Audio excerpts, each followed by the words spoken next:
ഈനാംബേച്ചി. കഥ എഴുതിയത് വി ഷിനിലാൽ. 20-ാം തവണയാണ് ഞാൻ ഈനാംബേച്ചിയെ സ്വപ്നം കണ്ട് പേടിച്ചുണരുന്നത്. ഏതോ ഗ്രാമത്തിൽ ഈനാംബേച്ചി പ്രത്യക്ഷപ്പെട്ടു എന്ന് വാട്സപ്പിൽ വായിച്ച ശേഷമാണ് നിരന്തരം ഈ സ്വപ്നം എന്നെ ആക്രമിക്കാൻ തുടങ്ങിയത്. അച്ഛാ, അതൊരു ചെറിയ ജീവിയല്ലേ?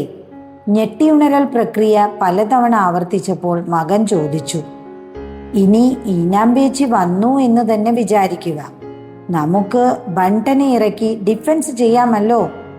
6 വയസ്സുകാരൻ എന്നെ ആശ്വസിപ്പിക്കാൻ ശ്രമിക്കുകയാണ്. ഞാൻ ഗൂഗിളിൽ നോക്കി അച്ഛാ, ഒരു കുഞ്ഞൻ. മനുഷ്യനെ കൊല്ലാനുള്ള ശക്തിയൊന്നും അതിനില്ല. മോനെ, അത് ചെറുതായിരിക്കാം, പക്ഷേ ആ പേര് കണ്ടോ? ഈനാംപേച്ചി. നോക്ക്, ആന. എത്ര വലുതാണ്! പക്ഷേ അതിൻ്റെ പേര് എത്ര ക്യൂട്ടാണ്. രൂപം മാത്രമല്ല, പേരും കൂടി ചേർന്നാണ് ഭയമുണ്ടാക്കുന്നത്. അച്ഛനും അച്ഛൻ്റെ ഒരു ഈനാംപേച്ചിയും എന്ന് പൊറുപുറുത്ത ശേഷം അവൻ തിരിഞ്ഞു കിടന്നുറങ്ങി. തീരെ ഗതികെട്ടപ്പോഴാണ് ഞാൻ സുരേഷ് മാവിൻമൂടിനോട് കാര്യം പറയാൻ തീരുമാനിച്ചത്. സഹപാഠിയാണ്, കോളേജിൽ SFI നേതാവും. ആ വകയ്ക്ക് കുറച്ച് എക്സ്ട്രാ ധൈര്യം ഉണ്ടായിരുന്നവനുമാണ്. കുറച്ചു കാലം ഗൾഫിലായിരുന്നു. ഞങ്ങൾ തമ്മിൽ കണ്ടിട്ട് ഒരുപാട് വർഷങ്ങളായി. എങ്കിലും 1 കിലോമീറ്റർ മാറി അടുത്ത് തന്നെയാണ് അവൻ്റെ താമസം. എനിക്ക് ഉറക്കം വന്നില്ല. നേരം വെളുക്കുന്നതിനു മുമ്പേ ഒരു നീളൻ മുളവടിയും കയ്യിലെടുത്ത് ഞാൻ സുരേഷിൻ്റെ വീട്ടിലേക്ക് നടക്കാൻ തുടങ്ങി. വഴി നീളെ നായ്ക്കളുണ്ട്. ഞാൻ അവയെ ഉപദ്രവിച്ചിട്ടില്ല. ഏറെക്കുറെ മൃഗസ്നേഹിയുമാണ്. എന്നാലും അക്കാര്യം അവയ്ക്കറിയണമെന്നില്ലല്ലോ, നായ്ക്കളല്ലേ. കുറച്ച് ദിവസമായി അവൻ്റെ ഫേസ്ബുക്ക് അപ്ഡേറ്റുകളൊന്നും കാണാനില്ല. ഫേസ്ബുക്കിൽ കാണുന്നത് കൊണ്ട് ഞങ്ങൾ തമ്മിൽ ഇങ്ങനെ നേരിട്ട് കാണാറില്ലെങ്കിലും കാണുന്നുണ്ടെന്ന തോന്നലിൽ ആത്മസുഹൃത്തുക്കളായി കഴിയുന്നു. ഒരിക്കൽ അവൻ പോസ്റ്റ് ചെയ്ത കുഞ്ഞു കവിത വായിച്ച ശേഷമാണ് ഞാൻ അവനെ അവസാനമായി വിളിച്ചത്. ഇതായിരുന്നു ആ കവിത. നിഴൽ യുദ്ധം. ഞാനോ നീയോ? നിഴലും ഞാനുമായി തർക്കം. ഞാനില്ലെങ്കിൽ നീയില്ലെന്ന് ഞാൻ. നിന്റെ മുന്നിലും പിന്നിലും താൻ എന്ന് നിഴൽ. തർക്കം മുറുകവേ വലിയൊരു കൂരിരുൾ വന്ന് ഞങ്ങളെ വിഴുങ്ങി. ആയവൻ്റെ ഫേസ്ബുക്ക് പോലും ഇപ്പോൾ ചത്തുകിടക്കുകയാണ്. ഞാൻ അവൻ്റെ ഗേറ്റിന് മുന്നിലെത്തി. ഗേറ്റ് പൂട്ടിയിട്ടുണ്ടായിരുന്നില്ല. കൊളുത്തു മാറ്റി അകത്ത് കടന്ന് കോളിംഗ് ബെല്ലടിച്ചു. 3 വട്ടം അടിച്ചിട്ടും ആരും വാതിൽ തുറന്നില്ല. എനിക്ക് ഭയം വർദ്ധിച്ചു. വാതിലിനടിയിൽ കൂടി അരിച്ചരിച്ച് വരാൻ സാധ്യതയുള്ള ആ ഗന്ധത്തിനായി ഞാൻ മൂക്ക് വിടർത്തി. 4ാമതും ബെല്ലടിച്ചപ്പോൾ ഇടതുവശത്തെ മുറിയുടെ ജനൽപ്പാളി ചെറുതായി ഒന്ന് തുറന്നു വരുന്നത് കണ്ടു. വിടവിൽ കൂടി 2 ഉണ്ട കണ്ണുകൾ എന്നെ തുറിച്ചു നോക്കുകയും അടുത്ത നിമിഷം തന്നെ ടപ്പേന്ന പാളി അടയുകയും ചെയ്തു. 1 മിനിറ്റ് കഴിഞ്ഞ് മുൻവാതിലിൻ്റെ ഇരട്ടപ്പാളികളിലൊന്ന് തുറന്ന് കൈ മാത്രം പുറത്തേക്കിട്ട് അവൻ വാ എന്ന ആംഗ്യം കാണിച്ചു. ഞാൻ അകത്തേക്ക് കയറിയ ഉടൻ വാതിലടച്ച് കുറ്റിയിട്ടു. സോഫയിൽ ചാരിക്കിടന്ന് ധാരാളം വായു അകത്തേക്ക് വലിച്ച് തിരികെ വിട്ടു. ഞാൻ വിചാരിച്ചു. പറയാൻ വന്നത് പൂർത്തിയാക്കാതെ അവൻ ജഗ്ഗിൽ നിന്നും വെള്ളമെടുത്ത് മടമടാന്ന് വായിലേക്ക് ഒഴിച്ചു. അവൻ്റെ തൊള്ളക്കുഴിയിൽ നിന്നും ഗ്ലും ഗ്ലും എന്ന് വെള്ളം താഴേക്കിറങ്ങുന്നത് നോക്കി ഞാനിരുന്നു. കുടിക്ക്. അവൻ ജഗ് എൻ്റെ നേരെ നീട്ടി. കുറച്ച് വെള്ളം കുടിക്കുന്നത് നല്ലതാണെന്ന് എനിക്കും തോന്നി. സത്യത്തിൽ നിന്നെ ഒന്ന് വന്ന് കാണണമെന്ന് ഞാൻ പലവട്ടം ആലോചിച്ചതാണ്. ഞാൻ എന്തിനു വന്നുവെന്നോ എനിക്ക് സുഖമാണോ എന്നൊന്നും അന്വേഷിക്കാതെ സുരേഷ് സംസാരിച്ചു തുടങ്ങി. അപ്പോഴേക്കും ജഗ്ഗിലെ വെള്ളം തുള്ളി പോലുമില്ലാതെ തീർന്നുവെന്നും അതിൻ്റെ 90% കുടിച്ചത് ഞാൻ തന്നെയാണെന്നും എനിക്ക് മനസ്സിലായി. അതായത് രാജു, കുറച്ച് ദിവസമായി ഞാൻ ആകെപ്പാടെ സങ്കടപ്പെട്ടും ഭയന്നുമാണ് കഴിയുന്നത്. കേട്ടാൽ ചിലപ്പോൾ നിനക്ക് തമാശയാണെന്നേ തോന്നും, അവൻ പറഞ്ഞു. ഞാൻ ശ്രദ്ധയോടെ കേട്ടു. എന്നുവെച്ചാൽ ഒരു സ്വപ്നം. അതിപ്പം എങ്ങനെ നിന്നെ പറഞ്ഞ് മനസ്സിലാക്കണമെന്ന് എനിക്കറിഞ്ഞുകൂടാ. ആരോടെങ്കിലും പറയാതിരുന്നാൽ ചിലപ്പോൾ ഹാർട്ട് അറ്റാക്ക് വന്ന് ഞാൻ വടിയായി പോവും. ഇതാണോ പേടിപ്പെടുത്തുന്ന പ്രശ്നം? ഛേ, അതല്ല. എന്നാ വേഗം പറ, എനിക്കും ചിലത് പറയാനുണ്ട്. ഞാൻ അവൻ്റെ അരികിലേക്ക് നീങ്ങിയിരുന്നു. കഴിഞ്ഞ 30 രാത്രികളായി, കൃത്യമായി പറഞ്ഞാൽ ഡൽഹി മുഖ്യമന്ത്രി കേജ്രിവാൾ ജയിലിലായ ദിവസം മുതൽ ഞാനൊരു സ്വപ്നം കാണുന്നു. എന്ത്? ഒരു ഈനാമ്പേച്ചിയെ. അതാണ് പറഞ്ഞത്, നിനക്ക് വെറും തമാശയായിട്ടേ തോന്നൂ എന്ന്. ഇത് വെറും ഒരു ഈനാമ്പേച്ചിയല്ല, അതിനൊരു 10,000 ആനയുടെ വലിപ്പം വരും. നമ്മുടെ നഗരത്തിൻ്റെ വടക്കേ മൂലയിൽ വാലും കുത്തി എണീറ്റ് നിൽക്കുന്നു. ഭീകരമാണ് അതിൻ്റെ കണ്ണുകൾ, ഭീകരമാണ് അതിൻ്റെ... ഞാൻ ചാടി എഴുന്നേറ്റ് അവൻ്റെ വാ പൊത്തി. പതയത്തത്ത. എൻ്റെ വിരലുകൾ കൂടി ചതഞ്ഞ് അവൻ്റെ ശബ്ദം പുറത്തു ചാടി. സുരേഷേ, ഞാൻ എന്തിനാണ് നിന്നെ അന്വേഷിച്ച് രാവിലെ ഇറങ്ങി പുറപ്പെട്ടതെന്നറിയാമോ? നീ കണ്ട ഈനാമ്പേച്ചിയെ ഞാനും കാണുന്നു. എത്രയോ ദിവസമായി എനിക്കും ഉറക്കമില്ല. ഒരേ ചുഴിയിൽ മുങ്ങിത്താഴുന്നവരുടെ ഐക്യദാർഢ്യത്തോടെ കുറേ നേരം ഞങ്ങൾ മിണ്ടാതിരുന്നു. നീ വാ, നമുക്ക് മുറിയിലോട്ടിരിക്കാം. അവൻ എന്നെ ബെഡ്റൂമിലേക്ക് കൂട്ടിക്കൊണ്ടുപോയി.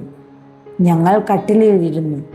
കട്ടിലിന് ചുറ്റും 2 കഠാര, ഒരു വടിവാൾ, 3 ഇരുമ്പ് ദണ്ടുകൾ എന്നിവ അവൻ സ്ഥാപിച്ചിട്ടുണ്ടായിരുന്നു. ആയുധങ്ങളുടെ നടുക്ക് കുത്തിയിരുന്നപ്പോൾ ഞങ്ങൾക്കിത്തിരി ധൈര്യവും വന്നു. നിനക്കറിയാമല്ലോ, വൈഫും മോനും ഇപ്പോഴും ഗൾഫിൽ തന്നെയാണ്. അടുത്ത വെക്കേഷന് എല്ലാം മതിയാക്കി വരുന്നത് വരെ ഞാൻ ഇവിടെ ഒറ്റയ്ക്കാണ്. പെട്ടെന്ന് പുറത്ത് എന്തോ വന്ന് വീഴുന്ന ശബ്ദം കേട്ടു. ഞങ്ങൾ ഒന്നിച്ച് ഞെട്ടി.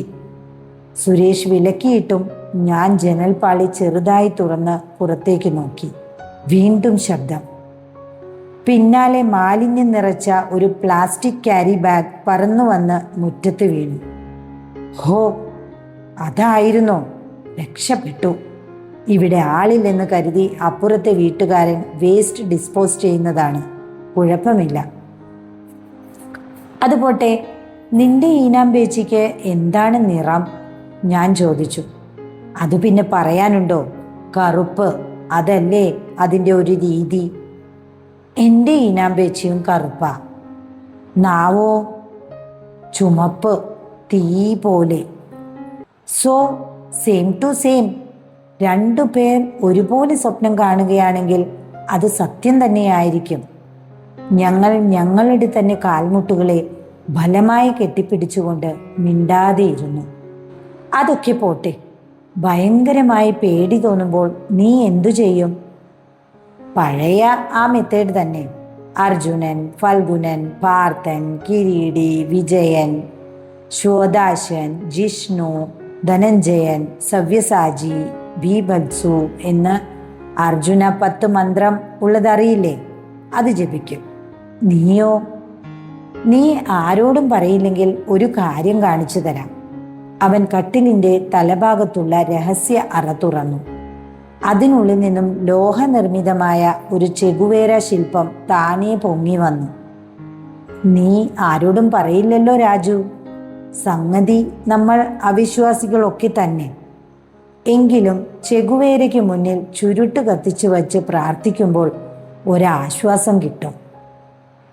അല്ല സുരേഷേ, നമ്മൾ ഈ പറയുന്ന ഈനാമ്പേച്ചി ചെറിയൊരു ജന്തുവല്ലേ? ഉറുമ്പുതീനി ആയിരിക്കാം. പക്ഷേ വലിയ ഡിനോസറിൻ്റെ കുഞ്ഞു പിൻഗാമിയല്ലേ പല്ലി? മാമത്തുകൾക്ക് വലിപ്പം കുറഞ്ഞ് ആനയായി മാറിയില്ലേ? അങ്ങനെയാണെങ്കിൽ ഈനാമ്പേച്ചിക്ക് പരിണാമദശയിൽ അസാമാന്യമായ വലിപ്പമുണ്ടായിക്കൂടെന്നുണ്ടോ? ഞങ്ങൾ നിശബ്ദരായി കുറെ നേരം കൂടി തള്ളി നീക്കി. നമുക്ക് ഗൂഗിളിൽ ഒന്ന് നോക്കിയാലോ? അവൻ ചോദിച്ചു. ഞാൻ ഈനാംബേച്ചി എന്ന് സെർച്ച് ചെയ്തു. ആദ്യത്തെ റിസൾട്ട് തന്നെ വിഖ്യാതമായ ആ പഴഞ്ചൊല്ലായിരുന്നു, ഈനാംബേച്ചിക്ക് മരപ്പട്ടി കൂട്ട്. ഞങ്ങൾ പരസ്പരം നോക്കി. നമ്മളെക്കുറിച്ചാവില്ല, ഞാൻ പറഞ്ഞു. നമ്മൾ അത്ര പ്രശസ്തരൊന്നുമല്ലല്ലോ. അതെ, നമ്മൾ ഈ രാജ്യത്തെ മന്ത്രിയോ തന്ത്രിയോ ഒന്നുമല്ലല്ലോ. വീണ്ടും ഞങ്ങൾ നിശബ്ദരായി. സുരേഷ് ഒരു വാളിലും ഞാൻ ഇരുമ്പ് ദണ്ടിലും മുറുകെ പിടിച്ചിരുന്നു. നമുക്കൊരു കാര്യം ചെയ്താലോ? എന്ത്? നമ്മുടെ പഴയ കരുണാകരൻ സഖാവിനെ നമുക്കൊന്ന് പോയി കണ്ടാലോ? അവൻ നിർദ്ദേശിച്ചു. അത് നന്നാവും. 55 വയസ്സായ ആളല്ലേ? ഞാനും സമ്മതിച്ചു. അപ്പോൾ തന്നെ ഞങ്ങൾ പുറത്തിറങ്ങി. കരുണാകരൻ സഖാവ് പഴയൊരു പുലിയാണ്. വാർഡ് മെമ്പറായിരുന്നു. അധ്യാപക ജോലി പുല്ലുപോലെ ഉപേക്ഷിച്ച് രാഷ്ട്രീയത്തിൽ നിന്നയാളാണ്. ഉപ്പ് സത്യാഗ്രഹത്തിൽ പങ്കെടുക്കാൻ പാകത്തിൽ തന്നെ ജനിപ്പിക്കാത്തതിന് അദ്ദേഹം എത്ര തവണ സ്വന്തം പിതാവിനെ ചീത്ത വിളിച്ചിട്ടുണ്ട്. അജാതി രാഷ്ട്രീയ ജീവിയാണ്. എടാ, നിനക്ക് വച്ച് പ്രാർത്ഥിക്കാൻ ഒരു ചെഗുവേരയെങ്കിലും ഉണ്ട്. എന്നെപ്പോലൊരു കോൺഗ്രസ്സുകാരന് ആരിയ്ക്കുന്നു? നടക്കുന്നതിനിടെ ഞാൻ ചോദിച്ചു. നിങ്ങൾക്ക് ഇന്ദിരാഗാന്ധി ഇല്ലേ? ആരായിരുന്നു എന്നാ വിചാരം? അവൻ ആശ്വസിപ്പിച്ചു. ഞങ്ങൾ കയറി ചെല്ലുമ്പോൾ പുളിവേര് കൊണ്ടുണ്ടാക്കിയ ചാരുക്കസേരയിൽ ഉണങ്ങിയ ശിഖരങ്ങൾ പോലുള്ള കൈകാലുകൾ ഞാത്തിയിട്ട് പതിവ് വിശ്രമത്തിൽ ഏർപ്പെടുകയായിരുന്നു അദ്ദേഹം. രാവിലെ തുടങ്ങിയ വിശ്രമമാണ്. വൈകുന്നേരം വരെ അത് നീളാറുണ്ട്. സാധാരണ പല്ലു കൊഴിഞ്ഞ സിംഹങ്ങളിൽ നിന്നും അണ്ണാനെ വ്യത്യസ്തനാക്കുന്ന ഘടകം നാവിന് മേലുള്ള നിയന്ത്രണമാണ്. ചോദിച്ചാൽ മാത്രമേ അദ്ദേഹം പഴയ കാര്യങ്ങൾ വിളമ്പിയിരുന്നുള്ളൂ. അത് വളരെ ബുദ്ധിമുട്ടി. 2-3 മനുഷ്യജന്മങ്ങളിൽ പറയേണ്ട കാര്യങ്ങൾ അണ്ണൻ തൻ്റെ ആവത് കാലത്ത് സംസാരിച്ച് തീർത്തിട്ടുണ്ടായിരുന്നു. 1940കളിൽ തെരുവുകളിൽ ഇൻകിലാബ് സിന്ദാബാദ്, 50കളിൽ ഒളിവിൽ സായുധ സമരം, 70കളിൽ സംസാരം നന്നേ കുറവായിരുന്നു. അടിയന്തരാവസ്ഥ, അറബിക്കടലിൽ എന്ന ഒരു ചുവരെഴുത്ത്, പിന്നെ ജയിൽ. 80കളിൽ EMS, EK നായനാർ, ജ്യോതി ബസു, സിന്ദാബാദ്. മേൽ പറഞ്ഞ മുദ്രാവാക്യങ്ങളൊന്നും ഞങ്ങളുടെ തലമുറ കേട്ടിട്ടില്ല. 90കളിലെ കരുത്തനായ കരുണാകരൻ സഖാവാണ് ഞങ്ങളുടെ ഓർമ്മയിലുള്ളത്. ഡങ്കൽ എന്ന വെള്ളക്കാരനും ഡ്രാഫ്റ്റ് എന്ന പേരുള്ള മറ്റൊരു സായിപ്പും എന്നു തുടങ്ങി ഖരാവോ ചെയ്യുന്നു എന്ന് അവസാനിക്കുന്ന പ്രസംഗം അക്കാലത്ത് പഞ്ചായത്തിൻ്റെ മുക്കിലും മൂലയിലും ആവേശം വാരി വിതറിയിരുന്നു. അതണ്ണാ, സുരേഷ് തുടങ്ങി വച്ചു. ഞാൻ തുടർന്നു. ഞങ്ങൾ വന്നതേ സഖാവേ, കഴിഞ്ഞ 10-30 ദിവസമായി ഒരു വലിയ ഈനാംബേച്ചിയെ. അവസാനത്തെ വാക്ക് എൻ്റെ വായിൽ നിന്നും പുറത്തു വന്നതും കരുണാരണ്ണൻ എല്ലിച്ച കാൽശിഖരം നിലത്ത് ചവിട്ടി ചാടി എണീറ്റ് നടുവളഞ്ഞു നിന്നു. എന്നിട്ട് 8 ദിക്കും പൊട്ടുമാറുച്ചത്തിൽ ചുമച്ചു. ഞങ്ങളെ ഒന്നുകൂടി നോക്കിയ ശേഷം മുറിക്കകത്തേക്ക് കയറിപ്പോയി. ഒട്ടും താമസിയാതെ തിരികെ വന്നു. പഴക്കം കൊണ്ട് മഞ്ഞച്ച ഒരു പത്രക്കടലാസ് അണ്ണൻ കയ്യിൽ പിടിച്ചിരിക്കുന്നു.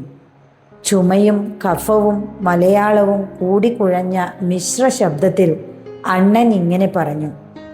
നിങ്ങൾ ചിന്തിക്കുന്നതിനേക്കാൾ ഭീകരമാണത്. ഞാൻ കണ്ടിട്ടുണ്ട്, അനുഭവിച്ചിട്ടുണ്ട്. കടലാസ് സുരേഷിന് കൈമാറിയ ശേഷം അണ്ണൻ ഞങ്ങളോട് പൊയ്ക്കൊള്ളാൻ ആംഗ്യം കാണിച്ചു. ഞങ്ങൾ തിരികെ നടന്നു. നിരത്ത് അസാധാരണമാം വിധം വിജനമായിരുന്നു. മാസാന്ത്യത്തിലെ ഫ്രിഡ്ജ് പോലെ. ഞാൻ പറഞ്ഞു. നല്ല ഉപമ, പക്ഷേ പോസ്റ്റ് ചെയ്യാൻ ഫേസ്ബുക്കില്ലല്ലോ, സുരേഷ് പറഞ്ഞു. ഞങ്ങൾ വീടെത്തി.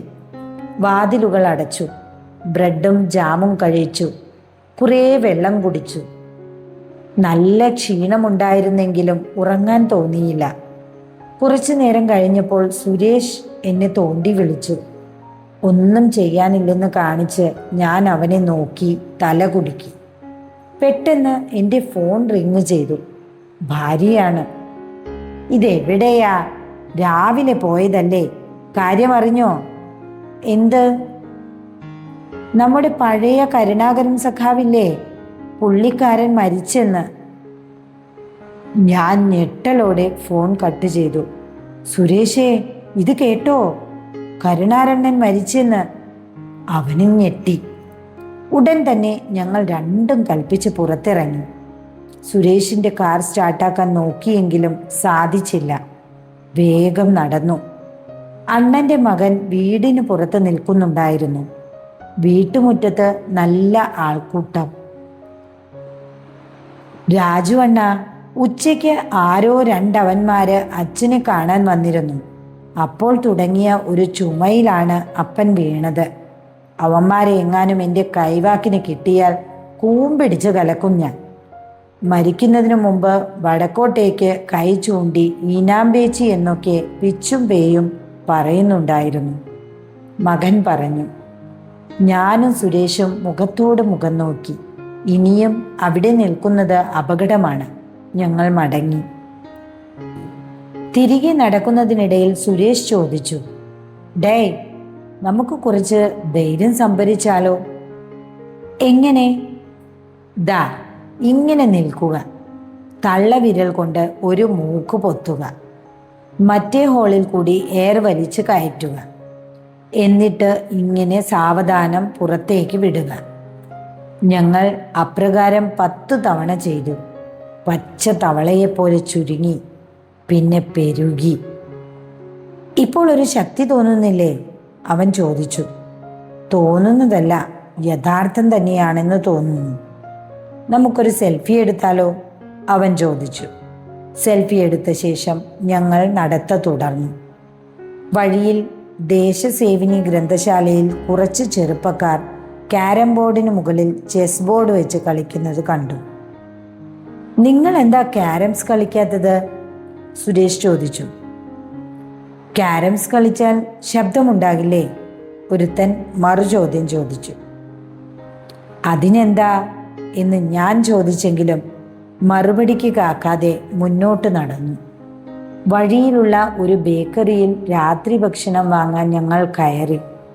അവിടെ 3 ഭാഷകളിൽ നിശബ്ദത പാലിക്കുക എന്ന് ബോർഡ് വെച്ചിരിക്കുന്നു. അതെന്താ അങ്ങനെ? ഞാൻ ചോദിച്ചു. പണിയെടുത്താൽ പോരെ, അതിന് നാവെന്തിനാ എന്ന് കടക്കാരൻ മറുപടി പറഞ്ഞു.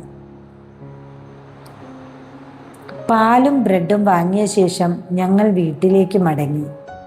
വാതിലുകളെല്ലാം അടച്ച് കുറ്റിയിട്ട ശേഷം സുരേഷ് പറഞ്ഞു, അല്ലടാ, അണ്ണൻ എന്തിനാ ആ പഴയ പത്രം നമുക്ക് തന്നത്?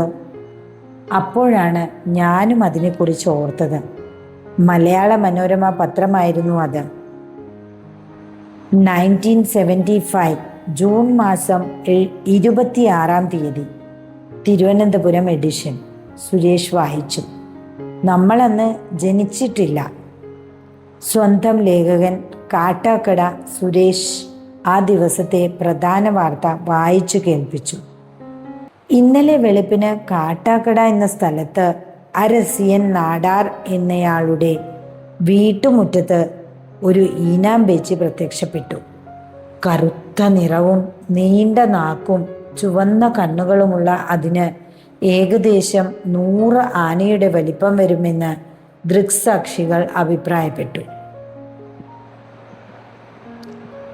സുരേഷ് വായന തുടരുമ്പോൾ ഞാൻ അവൻ്റെ ഫോണിൽ നേരത്തെ എടുത്ത സെൽഫി ഓപ്പൺ ചെയ്തു. അത് എൻലാർജ് ചെയ്ത് നോക്കി. അപ്പോഴാണ് ഞങ്ങളുടെ പിന്നിൽ നാവ് നീട്ടിക്കൊണ്ട് ഒരു ഈനാമ്പേച്ചി നിൽക്കുന്നത് കണ്ടത്. ഞാനത് സുരേഷിനെ കാണിച്ചതും അവൻ ചാടി എഴുന്നേറ്റു. എന്നെയും പിടിച്ചു വലിച്ചുകൊണ്ട് വീടിന് പുറത്തേക്ക് ഓടി. പുറത്ത് തെരുവുകളിൽ ആയിരക്കണക്കിന് ജനങ്ങൾ പടക്കം പൊട്ടിച്ച് എന്തിൻ്റെയോ വരവ് ആഘോഷിക്കുകയാണ്. ഞങ്ങൾ നോക്കുമ്പോൾ വടക്കൻ ആകാശത്ത് പർവ്വതാകാരമായ നിഴൽ പ്രത്യക്ഷപ്പെട്ടു. അത് ഞങ്ങളുടെ നേർക്ക് നടന്നടുക്കുകയാണ്. പാട്ടകുട്ടിയും പടക്കം പൊട്ടിച്ചും ജനം ആരവമിളക്കുകയാണ്. ക്രമേണ നിഴലിൻ്റെ അപ്പുറത്തു നിന്നും ആ രൂപം പ്രത്യക്ഷപ്പെട്ടു. ഭൂമിയിൽ വാലൂന്നി ആകാശം മുട്ടെ തലയുയർത്തി ഘോരരൂപിയായി ഈനാമ്പേച്ചി ഞങ്ങളുടെ നേർക്ക് നടന്നെടുക്കാൻ തുടങ്ങി. ഞങ്ങളുടെ മേൽ കനത്തിൽ നിഴൽ വന്നു മൂടി.